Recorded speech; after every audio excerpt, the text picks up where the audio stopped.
Actually, I have questions also for you. I have questions for each of you. If I try to collect,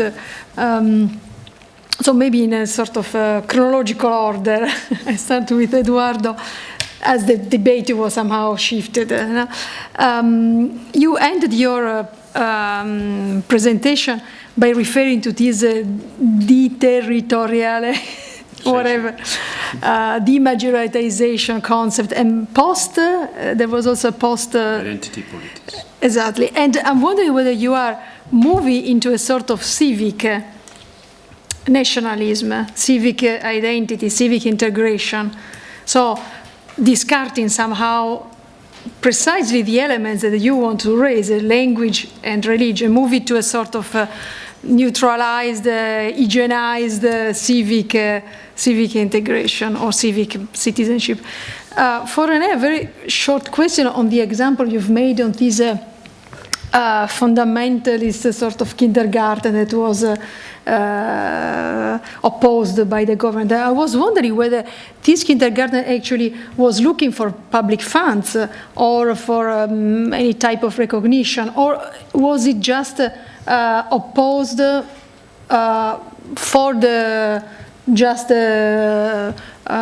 reason to exist, in a sense? Because I think this makes a big difference also in terms of liberal approach and liberal democracy.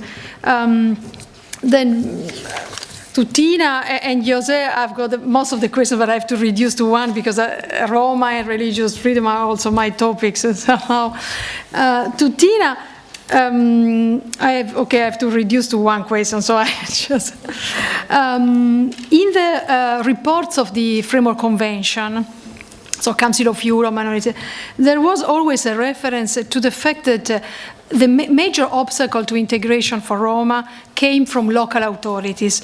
So rather than from state level, that were somehow obliged to deliver certain strategies because of the European integration and so on, indeed were mainly at the local level the major obstacles. So I was wondering whether in the data that you showed there was also this element of local, state level. And then very shortly to Catalina,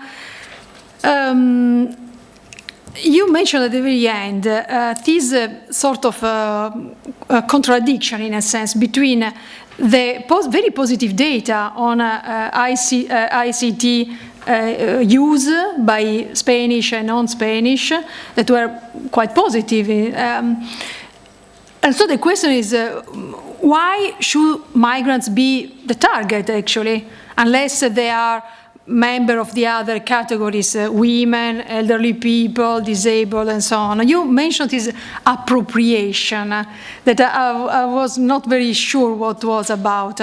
But the very first data you gave actually were quite positive. So I'm wondering why a policymaker should actually address migrants.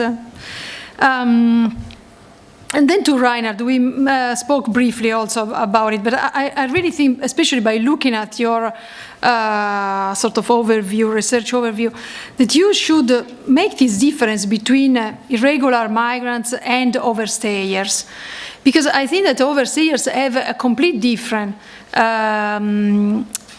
history also of integration, that suddenly, because their status somehow is lost, they become irregular.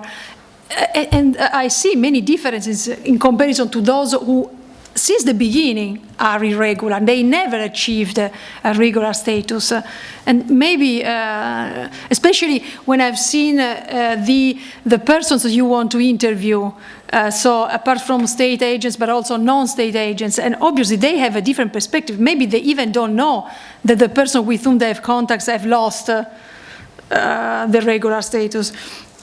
And then to Jose, many questions I would have, but again, I have to reduce to one. And it's about this sort of obligation to apply reasonable accommodation in the European context, because as we all know, probably not those very involved in the regional accommodation, in the EU Directive on Equality, there is this obligation for disabled person to reach reasonable accommodation. So I'm wondering whether you can foresee a similar extension also for other types of minorities, so those actually included in the EU Directive on Equality, because this would, when we talk about disability, the approach is exactly as the Quebec approach.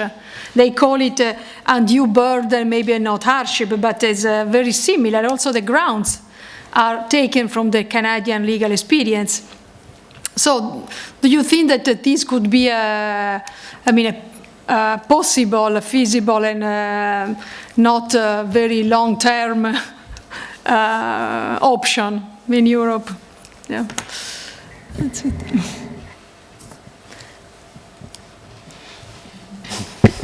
I don't know if you can answer Roberta and also make a question to Roberta. When I say we can stay here till 10 p.m., it's, I'm not joking. I would like to stay here till 10 p.m. because I find this fascinating, with so many questions and topics to be raised and that could be discussed here among us. And it's a pity we will not have enough time to do it. But I would prolong a little bit more than 20 minutes this, but anyway. Answering very briefly to Roberta, of course, what I'm defending is a civic nationalism, civic inclusiveness of citizens, but it doesn't mean that the polities don't have to take into account or don't have to give relevance to cultural identities. On the contrary, what I say is that they are so important that they have to be included, all of them, within the management of the society. But what is relevant, what is important for me is that the state, meaning the public sector, does not take options in favor of some specific elements of identity, and at least does not take options in favor of those who are the majority elements of identity in that society. On the contrary, it should be at the disposal of those who are in a more marginal and more weaker situation, which are the minorities by definition in democracy. So that's why I wanted to bring the linguistic issue here, because it's clearly the case in which the states and the public sector makes an option in favor of those who are already strong, those who are already powerful. And looking from a social perspective, what we try to defend is just the opposite. So it could be inclusive, and it would be the final result of that would be a new reading of fundamental rights, already existing fundamental rights, by a much more plural way, and so a much more plural and inclusive approach of the rights. And that, from that perspective, I would be very much in favor of extending generic rights instead of recognizing specific rights for minorities. But that's a very brief answer and should be deep in it. And there were so many questions I wanted to put more comments, but just we'll try to concentrate very much in the particular case, and I lost my order here. But so in the particular case of Reinhard, from the very beginning when you mentioned you would work in London and Barcelona, immediately to my mind came the difference between London and Barcelona, two big cities, but Barcelona is a city where there are two official languages, and which is the capital of a stateless nation, which is very strong. And when you show the last matrix with the different levels, you saw the macro, meso, and micro level, and I found the macro level with individual and family, and the meso with city and neighborhood, and then we go to the macro, which is national and EU. And with national, I guess you refer to the state, and then I was wondering, where is Catalonia? Where is that very strong, very important element in that analysis that maybe this is just a suggestion, maybe you could, or you would try to consider in that particular case. And there are also a number of questions dealing with definition of minorities, which are one of my more sensitive topics, and also raised by Tina with this big problem of defining the Roma community or the Roma whatever, Roma people or whatever it is. And the problem of the temptation of defining groups in this case the Roma, by the violation of rights. It's not a thing which happens only with the Roma, also with other minorities. There are some sectors which try to define minorities as far as they, or recognize minorities as far as they are in a disadvantaged situation, saying that once one minority is already protected, it's not a minority anymore, which I find contradictory to a consistent theory of human rights. So a human right cannot be defined, the owner, the one who is entitled to a human right, the subject of the human right, cannot be defined by the violation of the right. So it's not, it's very simple, but those who has the right to life is not those who are killed. Because everybody has the right to life, regardless if this right is in risk or not. So minorities are what they are, regardless of their situation. As children are children, regardless their rights are protected or not. So we have to find a definition for the groups, which is not depending on the violation of rights. So in this case, the socioeconomic situation of the Roma obviously is a big issue, but let us imagine that one day the Roma are not in that disadvantaged situation, so we would have to define still Roma communities because they are different from the majority, etc., etc. So we have to go to cultural definitions, to my opinion, and definitions based on elements which are permanent, because otherwise we are not defining human rights. We are defining something different. They can tell you that there are past forms of discrimination. This link. Not actual, past. There is also this trend. Past. But I don't see the way of defining, for instance, right to humanitarian assistance from the victims. I mean, of course, there are victims. In any right, there could be victims of the right, of the violation of the right. But this is not the definition of the subject. Cannot be. I mean, it's well. And then, yeah, last point, because I don't want to. Joserra and also René referred to that in different ways, how to define these common values that have to be acknowledged by law, used by law. Normally what is defined by law is the values of the majority, because the law is made by majorities.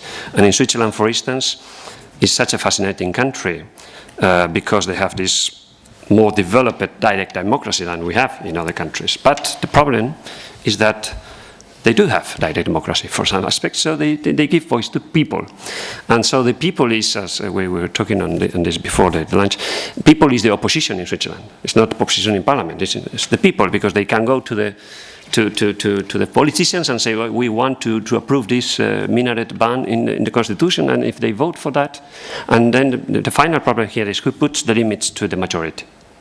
And who has the legitimacy to put limits to majority? And by definition, that is the problem of minorities. That's the problem of the binomial majority minorities. And this is more a legal philosophical problem. Who has the right to say to the majority that you cannot go over this line? Because democracy, to my view, is measured by the way majorities treat minorities, the way minorities are treated in one particular society. But is it Strasbourg? Because if Strasbourg says to Switzerland, you did wrong, you violated Article 9 of European Convention by adopting, which for me is pretty clear that they did. But if Strasbourg says that, in Switzerland there's going to be a reaction against foreign judges saying, 17 old foreign judges, male, Christian, saying to the Swiss people what they have to do. So it's more or less the same you were referring. It says, yeah, we should incorporate not the majority but common values. But how? Who is going to impose? How are we going to answer, to find an answer to that? And who is going to have the legitimacy? The constitutional courts, they are also appointed by the majorities. So as far as we divide the world in nation states, having the monopoly of creating law, we are lost. I mean, there's no way out of that. This is in the system where it is this structural problem of putting minorities in a weak situation. And we don't find a way out of that if we don't break the nation state. But that's something which is beyond this discussion, probably.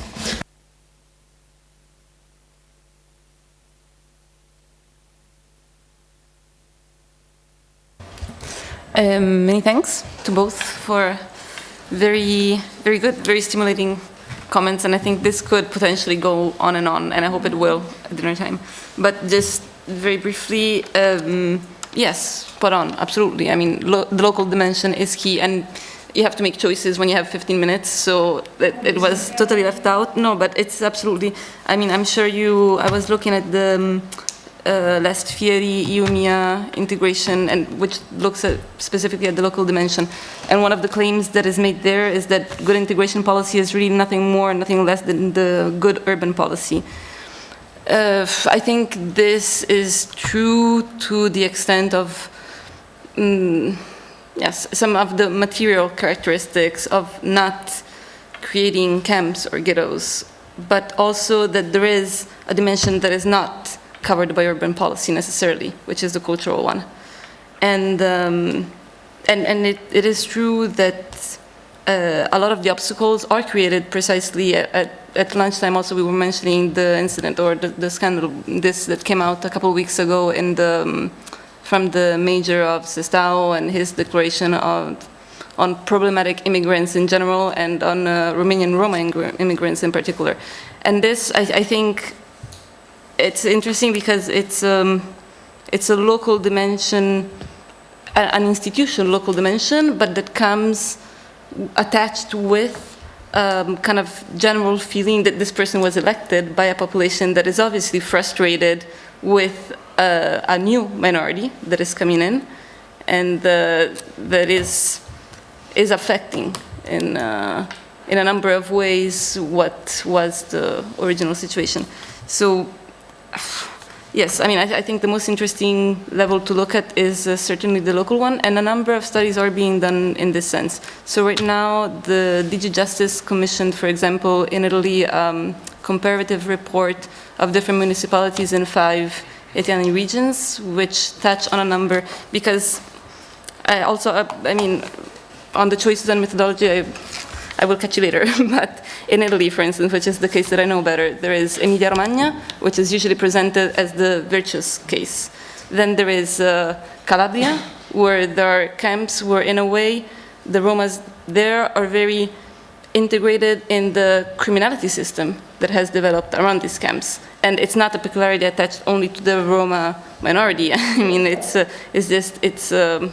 certainly it is increased by the lack of any alternative in a number of ways. And then we have Rome, for instance, where there is right now a population that is around 7,000-8,000, that is sort of a controlled, non-violent ghetto situation. But it definitely is very different from the Sinti community that is in Bolzano. So all of these realities certainly cannot be put in one basket, and I'm very curious to hear on Monday about the UNAR meeting and follow up on that. And regarding the fact that the person or the group entitled to human rights cannot be defined to the violation of the same, I absolutely agree. The thing is, another thing that was touched upon this morning was the concept of agency. So this idea that national minorities are more entitled to rights because they didn't choose to move in a place. They were already there. So in a way, I'm oversimplifying, obviously. But I think that the way that we usually think of these categories or typologies of identity, in the sense that how changeable are these characteristics? We need to pick permanent characteristics, let's put it this way. So obviously, class or poverty is something that can change. A person can be born in one category and end up in a very different one. We tend to think of gender and ethnicity as more fixed categories.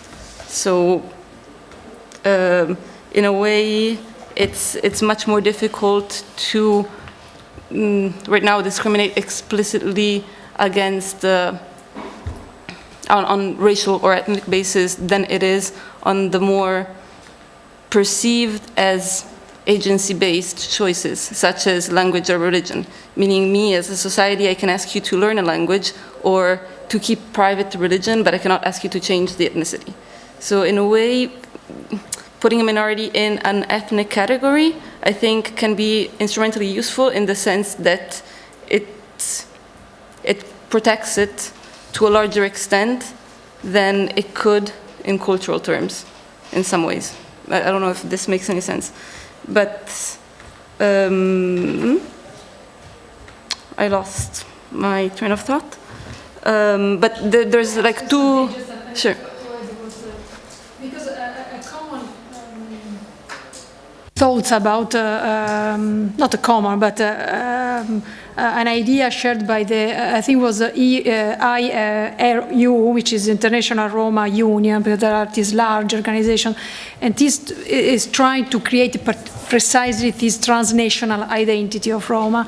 And one of the point in common they found, because it's not so easy to find common points among Roma, is this common history. So maybe not past discrimination or actual discrimination, but common history. And this is considered, and I wanted to ask you what you think about this, because it's true that sometimes language is not a real common element, nomadism neither. So it's these common roots, a common history is a... But what is the common element of the Italians? Oh, Italian...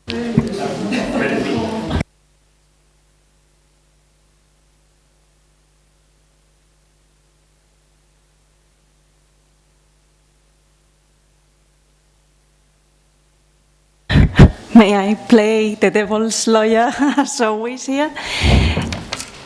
I think, well, the point is that as we started with the definition of minority and we saw it's analytically quite hopeless term because we cannot define it except for numbers. Minority is not majority, so it's less than the majority groups. For all the other things, you were all the time saying, well, but this is contested, and the non-dominant position is contested, and the specific characteristic is contested. Almost every element in the definition, except for the numerical issue, was contested. So when we applied it to Roma, I think it's a fascinating example because here we have, and I think in your thesis what I really like is to see up to which point this category, Roma, as a minority is being used strategically by these groups because they have no other way, no other path, and not because they perceive themselves as a minority. And I think a very good way to divide these things, the things that you were trying to say with excluded, exclusion, subordination, etc., that Eduardo said you cannot define a minority right holder on the violation from the issue of cultural identity, etc., is to distinguish one thing that serves also for any other subordinated groups in society. Subordination or discriminated groups are not defined by the group's characteristics, but by the workings of the subordination system. Women are not a group in society. Women are a category of the sex-gender system. The patriarchy creates the category women, but women in themselves, they are not a group. They don't have common interests, they don't have common characteristics, they do not might have a common will of doing something, they do not have special links of solidarity. The category is created by the axis of subordination and not by the people. Differently, there are groups that constitute themselves as subjects of political claims. And in those groups, they might many times oversee that they have different interests, slightly different interests, or that we do not share a language, but we still want to be considered a national minority around the definitional characteristic of the language that we do not speak, like in the Basque country, where you have only a 30 or 20% of the population speaking Basque, but we are defined around the language.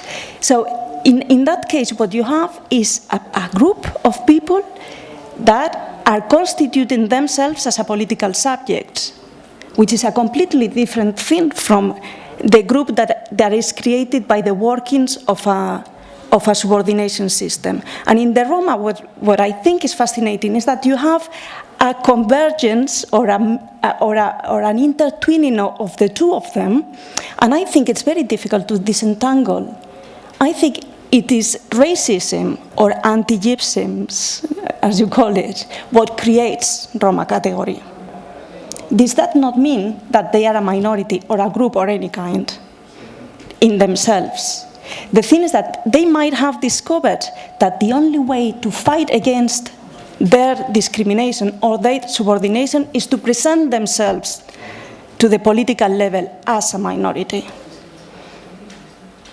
So I think that might be an analytical way out of the conundrum of saying, are we a group, are we a minority, are we? Because then you have what we call minoritized status, things which are not minorities in themselves, but by a process of subordination, they get into a minority status. And again, women is again the group, but blacks in South Africa were in this same situation. They were not a minority, they were minoritized.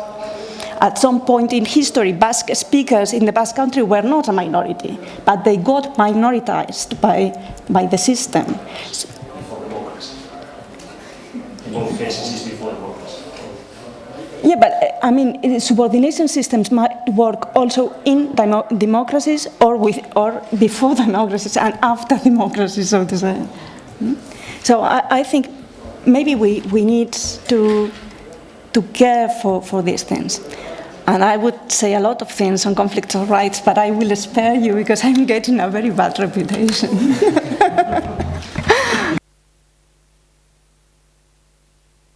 Sorry. Well, thank you for very good food for thought. And actually, I'm glad that this is being recorded because I need to think about it more and re-listen to this. But I think it does tie together, and it's not necessarily mutually exclusive in the sense that, and this is an extreme case, but I don't think anybody at this point would think of defining the blacks in the United States on the basis of slavery. But that history of slavery is a core component of where now certain policies have come from and are still playing a role in quotas, etc. So, it is a net racial, ethnic community, but it has been defined by discrimination and by a history of exclusion in that sense. And one of the core motives that a number of people working on Roma issues and Roma inclusion have insisted on, and Francesco Palermo is one of them, together with Nando Singona and Tommaso Vitale, is on pushing for, in the case of Italy, for the recognition of Roma as a minority, as a national minority. Of course, that opens up what you were talking about this morning, meaning if you recognize Roma as a national minority, which Roma do you recognize? Because are you recognizing the Roma that moved to Italy in the 15th century, or does that also include the Romanian Roma that moved to Italy 20 years ago? And can we make a distinction? In the bill that he has presented to the Italian Parliament includes also an identification sort of declaration, so self-identification. But then, obviously, there is the question: who checks? Nobody. Let's say, but Nobody. That's another story.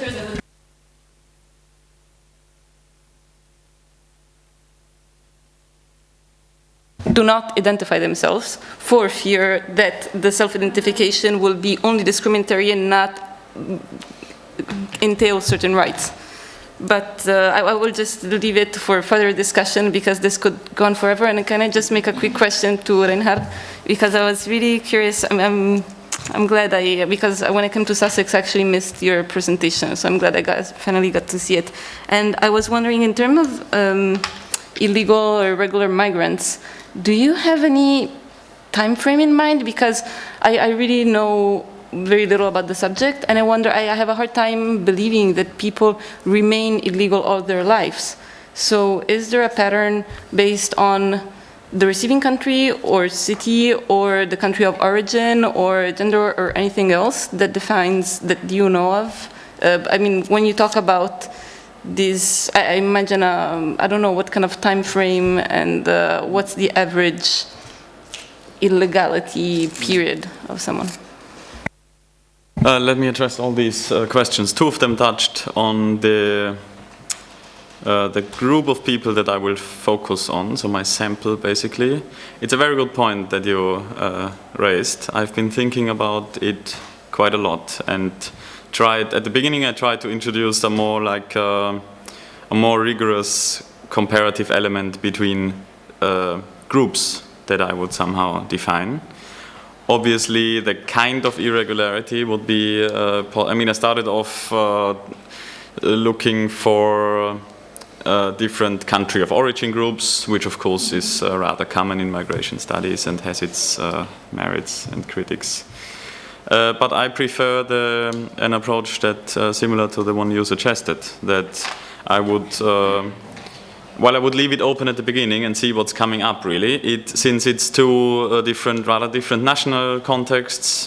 For example, in the UK case, one of the main paths into irregularity is a rejected asylum case. So they would arrive, seek asylum, spend years within the asylum system, which is kind of a legal status because they're not deported, but it's a highly insecure and in terms of integration a very difficult time because they are dispersed around the country, they can't really decide where to live, there are certain ways in which the state cares for them, and so it's again a very different situation, which in the Spanish case isn't so common, I guess. And so there would be illegal entrance. In general, I would define the sample as people who spent at least 6 months or something like this, or had spent 6 months prior to being interviewed in the country or city in order to give me these kind of answers that I'm looking for, because obviously somebody who crossed the border yesterday will not be very relevant. So it would be then within the group of overstayers, it's also more complicated because somebody who arrived on a tourist visa and overstayed that would still be in a different situation because it was a legal status, but one that wouldn't allow him or her to work and things like that. So it's still a bit more complicated than just the two, but I will definitely keep an eye on that. And so thanks.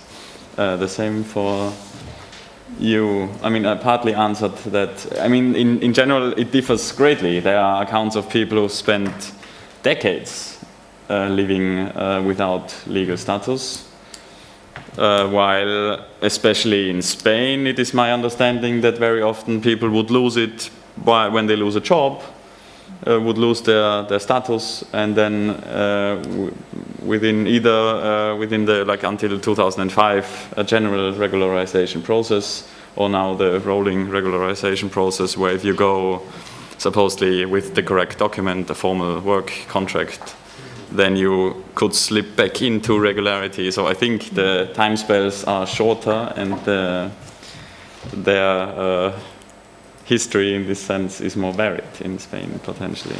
Well, in the UK, it's not even really possible to even speak or discuss publicly the idea of having some kind of regularization or amnesty. It's a very, very difficult topic to talk about in the UK. And the idea of, obviously, one of the main reasons why I chose Barcelona in the end was that there is this extra level, so to say. It's obviously missing in the table, you're completely right. I guess within this table it would rather be at the top, so at the level of where the formal frameworks come from. But it's a very interesting thing to look at how things that come from the central government, who in the end would decide on issuing or not a visa to a certain person, theoretically, are then complied with or not by the local government. So they obviously play a large role in then giving more or less leverage to the persons on the ground implementing these policies. If you know your local government says, no, don't bother, you can still empadronar a esas personas. So, yeah, but thanks. Was there anything else? At one point I wanted to make the one thing that I find very interesting and difficult that came up in the morning session of various, the differentiation between old and new minority groups? Because since René mentioned the Austrian case, that there are like minority groups defined in their national terms, really. They are the Slovaks in the southern parts of Austria, for example. Yeah, Slovenes. They have rather strong rights in terms of language. I think the threshold is like 10%. Once one local jurisdiction has more than 10%, then all the road signs are in both languages and so on. And then, but I was thinking it's rather easy to think of a situation where both groups would mix. I mean, in this case, it's within the European Union, so it doesn't really make much sense to take this further. But where, like a traditional or historically grown national minority lives in a country and is then joined by new immigrants who have very similar, and then it would be to say to the autochthonous minority group, you would say, well, obviously it's your right to have your children educated in your own language, blah, blah, blah, while the others who have the same demands, I guess, in many cases, would be told, no, you can't, how can you come here and expect to have your school in your own language while you're supposed to integrate here? And I think it's a problematic... Because in Saltigo there was a famous case, apart that, just to start with, in February, a sort of advertisement, February 2015, we will have a conference precisely tackling this aspect of all the new minorities with the same sort of linguistic, cultural roots meeting together. But in South Iro there was a case that is relevant to this discussion because it was the case of a German and an Austrian, actually, who ended up in court in Bolzano, and they obtained all documents in Italian, and they asked these documents in German, because in South Iro documents can be in Italian or German. They say no, because you are not of the minority group, so you don't deserve this right.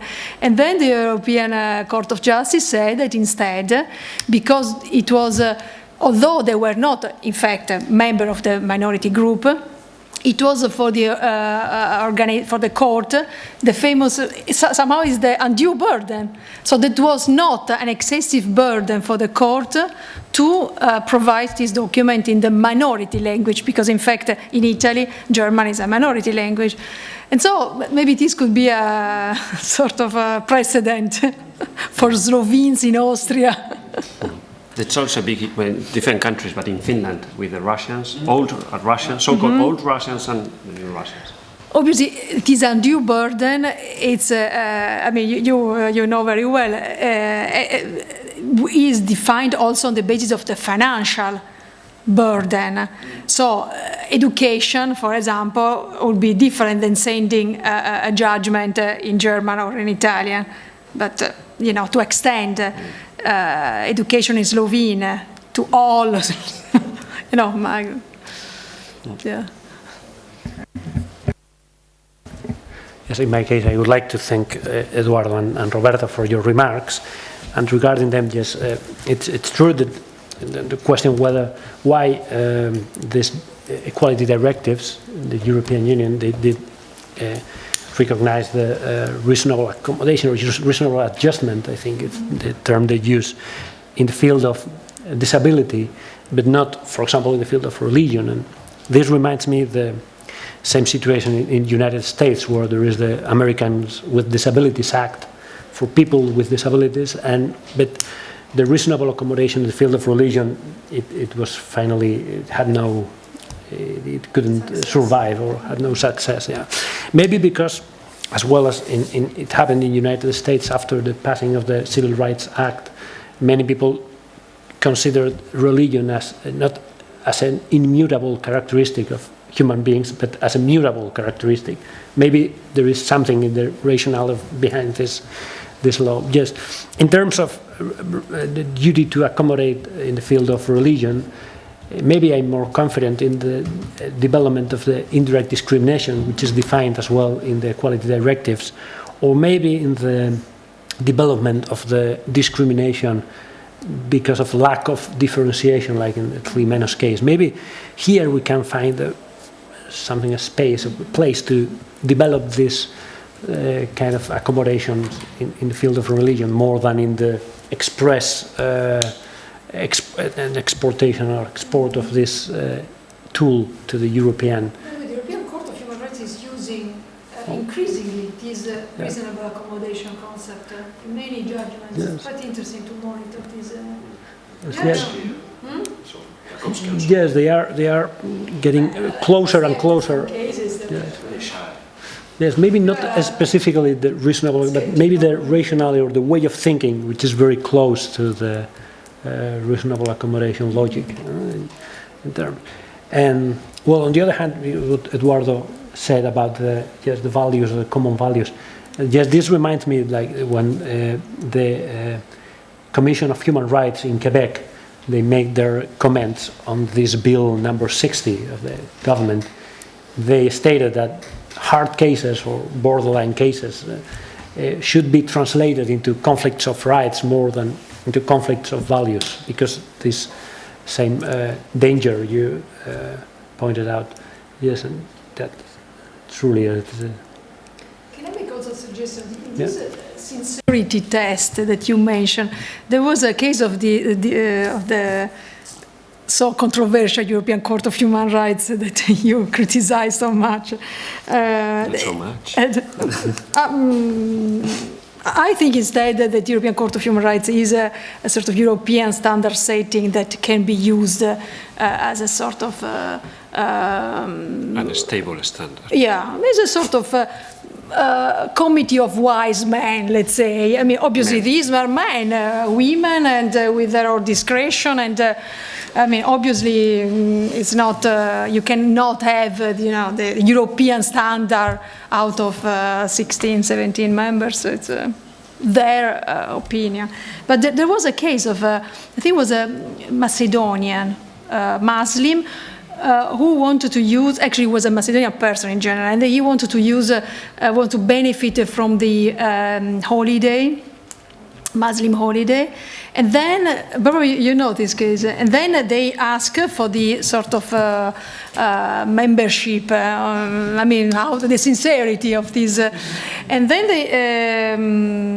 the authorities asked for this, and then he went to Strasbourg to complain about it, and the court said that they were right to ask for this because it was linked, although it was a very intimate sort of a sphere, it was linked to a benefit, and for that allowed the authorities to ask for this because it was a sort of extra benefit that this person was asking for. This was the Kosteski, maybe the name of the guy. Yeah. Yes, but he did not want to job one day, and then the next day he said, okay, no, I was on holiday because I'm Muslim, and so his employer, he had several big doubts about his sincerity, and that's what I think he. So. Yes, I would say. I would like to make a different. Well, I think the issue is the definition of e-inclusion, and I wanted to distinguish between, as I say, the first political last decade policies were about broadband and universal access to the internet, and this decade is more the appropriation. No? I think this needs the creation of the information and the sharing of knowledge and of information. And there are not a lot of studies, but the ones there are, for example, the breakout project supported under the European Union found that, well, here they say people from ethnic minority groups in schools were highly skilled in using ICTs, but in applying them to life-stealing activities, for example, downloading music, but then they were less skilled and less confident at using ICTs to do curriculum-based tasks or like information seeking, and so this, I think migrants should be a target group in this side of e-inclusion, in the e-government, in the inclusion of the e-government, of the e-health, e-education, e-learning. Okay. In relation to that, the figure that you show at the beginning, because I was thinking kind of the same, but then obviously in overall figures, the fact I think the diagram is misleading in a way, because obviously the migrant population as such is younger than, like, on average.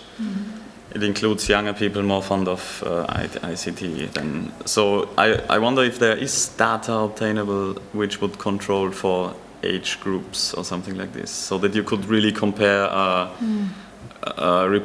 like the migrant community with a comparable selection of the native community. Okay, these data are from the INE, from the Spanish National Statistical Institute, and they were in proportion, the percentage, from people from 16 to 74 years old with Spanish citizenship and foreign citizenship, and then they are not segregating by age, age groups, but 16 to 74. Okay. With your permission, because the debate is not closing here, but I'm closing the afternoon session. So therefore you can have some time to rest and continue, because half of the participants of today will continue the session at the evening, no? Of what I have counted, no? Even more than 50%. So, well, just I would like to thank you for your for being here in this seminar, especially Roberta and René, but also Reinhard, who came from other places. Overseas. And thank you for coming to the seminar. Thank you for your participation. And as I said, these debates are not closing here. I mean, we will continue them physically and probably also digitally in other spaces. So thank you very much.